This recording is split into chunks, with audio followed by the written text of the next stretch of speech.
ओम गंग गणपतये नमः। स्वागत है आपका हमारे चैनल पर। आज के इस वीडियो में आप सुनेंगे चैत्र मास की संकष्टी चतुर्थी व्रत की कथा। सभी प्रकार की व्रत कथाएं सुनने के लिए और हमसे जुड़े रहने के लिए हमारे चैनल को सब्सक्राइब करके बेल आइकन को प्रेस कर लें और आज की कथा अच्छी लगे तो लाइक करें और शेयर करें। तो चलिए अब हम शुरू करते हैं गणेश चतुर्थी व्रत की कथा। एक समय की बात है, ऋषिगणों ने भगवान स्वामी कार्तिकेय जी से पूछा, हे प्रभु, दरिद्रता और कुष्ठ आदि रोगों से महादुखात एवं बैरियों द्वारा राज्य से च्युत किए गए शुभ आकांक्षी सब नरेशों को क्या करना चाहिए? हे स्कंद, सभी उपद्रवों से पीड़ित और विद्या, पुत्र, ग्रह और धनहीन शुभ आकांक्षी मनुष्यों को क्या करना चाहिए? वो कर्तव्य उपाय कहिए जिससे उन्हें क्षेम और अर्थ की सिद्धि हो जाए। यह सुनकर स्कंद जी बोले, हे ऋषिगणों, सब सावधान होकर सुनो। मैं एक श्रेष्ठ व्रत कहता हूँ। संकटनाशक गणेश उसका नाम है। वो इस लोक और परलोक दोनों में सुखदायी है। प्राणी इसी उपाय से भूमंडल और सभी जगह सब कष्टों से पार हो जाते हैं। इस व्रत को देवकी पुत्र कृष्ण ने क्षेम और अर्थ सिद्धि हेतु धर्मराज को दिया था, जबकि वो वन में दुख पा रहे थे। जैसे कि गणेश जी ने अपनी माँ को सुनाया था, वैसे ही श्री कृष्ण परमात्मा ने द्वापर में पांडवों को सुनाया था। पार्वती जी ने पूछा, हे गणेश जी, चैत्र कृष्ण चतुर्थी को श्री गणेश की पूजा किस प्रकार करनी चाहिए? इस दिन भोजन में क्या लेना चाहिए? चैत्र मास के गणपति देवता का क्या नाम है? उनके पूजन आदि का विधान क्या है? सो आप मुझे बताइए। गणेश जी कहने लगे, हे महादेवी, चैत्र कृष्ण चतुर्थी के दिन विकट नामक श्री गणेश की पूजा करनी चाहिए। दिन भर व्रत रखकर रात्रि में विधि विधान से पूजन करना चाहिए। ब्राह्मण को भोजन कराने के बाद स्वयं व्रती को इस दिन पंचगव्य पान करके रहना चाहिए। यह व्रत संकटनाशक है। इस दिन शुद्ध घी के साथ बिजौरे नींबू का हवन करने से बांझ स्त्रियां भी पुत्रवती हो जाती हैं। हे महादेवी, इसका इतिहास बहुत विचित्र है। मैं उसे कह रहा हूँ। इसके स्मरण मात्र से ही मनुष्य को सिद्धि प्राप्त होती है। बहुत समय पूर्व सतयुग में मकर ध्वज नामक एक राजा हुए। वे प्रजा पालक थे। उनके राज्य में कोई निर्धन नहीं था। चारों वर्ण ब्राह्मण, क्षत्रिय, वैश्य और शूद्र अपने अपने धर्म के पालन में व्यस्त थे। प्रजा को चोर डाकू आदि का कोई भय नहीं था। प्रजा स्वस्थ रहती थी। सभी लोग उदार, सुंदर, बुद्धिमान, दानी और धार्मिक थे। इतना सुंदर राज्य शासन होते हुए भी राजा पूर्ण रूप से सुखी नहीं थे, क्योंकि राजा के कोई पुत्र नहीं था। तत्पश्चात महर्षि याज्ञवल्क्य जी की कृपा से उन्हें कालांतर में एक पुत्र की प्राप्ति हुई। राजा राज्य का भार अपने मंत्री धर्मपाल को सौंपकर विविध प्रकार के खेल खिलौनों से अपनी राजकुमार का पालन पोषण करने लगे। राज्य शासन हाथ में आ जाने के कारण मंत्री धर्मपाल धन धान्य द्वारा समृद्ध हो गया। मंत्री को एक से एक बढ़कर 5 पुत्र हुए। मंत्री पुत्रों का धूमधाम से विवाह हुआ और वे सब धन का उपभोग करने लगे। मंत्री के सबसे छोटे लड़के की बहू अत्यंत धर्मपरायणी थी। चैत्र कृष्ण चतुर्थी आने पर उसने भक्ति पूर्वक गणेश जी की पूजा की।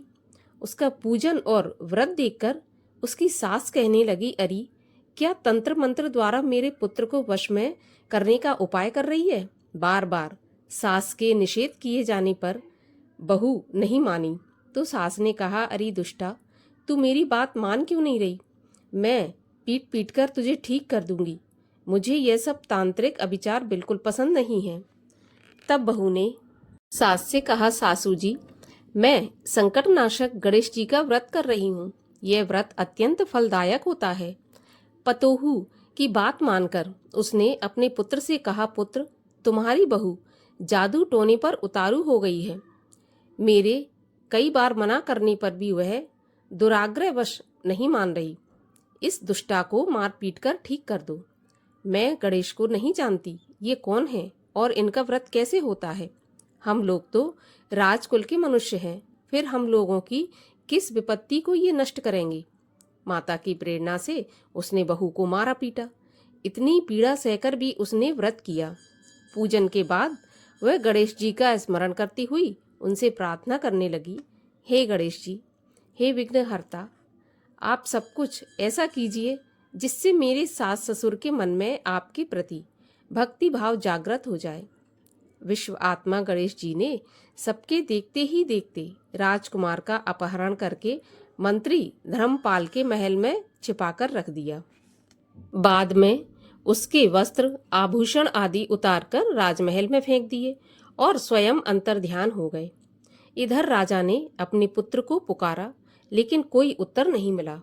फिर उन्होंने मंत्री के महल में जाकर पूछा, मेरा राजकुमार कहाँ चला गया। महल में उसके सभी वस्त्र आभूषण तो हैं, लेकिन राजकुमार नहीं है। किसने ऐसा निंदनीय कार्य किया है।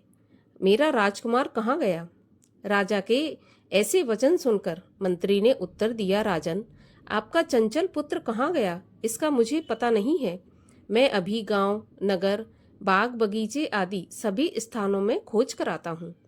इसके बाद राजा अपने सभी नौकरों, सेवकों आदि से कहने लगे, हे अंगरक्षकों, हे मंत्रियों, मेरे पुत्र का यथाशीघ्र पता लगाओ।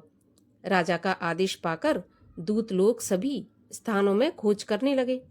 जब कहीं भी पता नहीं लगा तो दूतों ने आकर राजा से डरते डरते निवेदन किया, महाराज, अपहरणकर्ताओं का कहीं कोई पता नहीं मिला। राजकुमार को आते जाते भी किसी ने नहीं देखा। दूतों की बातों को सुनकर राजा ने मंत्री को बुलवाया। मंत्री से राजा ने पूछा, मेरा राजकुमार कहाँ है धर्मपाल, मुझे साफ साफ बता दे कि राजकुमार कहाँ है। उसके वस्त्र आभूषण तो दिखाई पड़ते हैं, लेकिन राजकुमार नहीं दिखाई पड़ता। अरे नीच, मैं तेरा वध कर डालूंगा, तेरे कुल को नष्ट कर दूंगा, इसमें जरा भी संदेह नहीं है। राजा द्वारा डांट पड़ने पर मंत्री चकित हो गया। मंत्री ने सर झुकाकर कहा कि हे महाराज, मैं पता लगाता हूँ। इस नगर में बालक अपहरणकर्ताओं का कोई गिरोह नहीं है और ना ही डाकू आदि रहते हैं। फिर भी हे प्रभु, पता नहीं किसने ऐसा नीच कर्म किया और ना जाने राजकुमार कहाँ चला गया। धर्मपाल ने आकर महल में पत्नी और पुत्रों से पूछा। अपनी सभी बहुओं को बुलाकर भी उसने पूछा, यह कर्म किसने किया है। यदि राजकुमार का पता नहीं लगा तो राजा मुझ अभागे के वंश का विनाश कर देंगे। ससुर की बात सुनकर छोटी बहू ने कहा, दादाजी, आप इतने चिंतित क्यों होते हैं।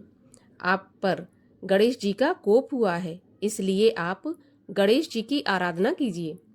राजा से लेकर नगर के स्त्री पुरुष, बालक, वृद्ध संकटनाशक चतुर्थी का व्रत विधि पूर्वक करें तो गणेश जी की कृपा से राजकुमार मिल जाएंगे। मेरा वचन कभी झूठ नहीं होगा। छोटी बहू की बात सुनकर ससुर ने हाथ जोड़कर कहा, बहू, तुम धन्य हो, तुम मेरा और मेरे कुल का उद्धार अवश्य करोगी। गणेश जी की पूजा किस प्रकार की जाती है, हे सुलक्षणा, मुझे बताओ। मैं मंद बुद्धि होने की वजह से व्रत के महात्म को नहीं जानता। हे कल्याणी, हम लोगों से जो भी अपराध हुआ हो उसे क्षमा कर दो और राजकुमार का पता लगा दो। तब सब लोगों ने संकटनाशक गणेश चतुर्थी का व्रत करना शुरू किया। राजा सहित समस्त प्रजाजनों ने गणेश जी की प्रसन्नता के लिए व्रत किया। इससे गणेश जी प्रसन्न हुए। देखते ही देखते उन्होंने राजकुमार को प्रकट कर दिया। राजकुमार को देखकर नगरवासी आश्चर्य में पड़ गए।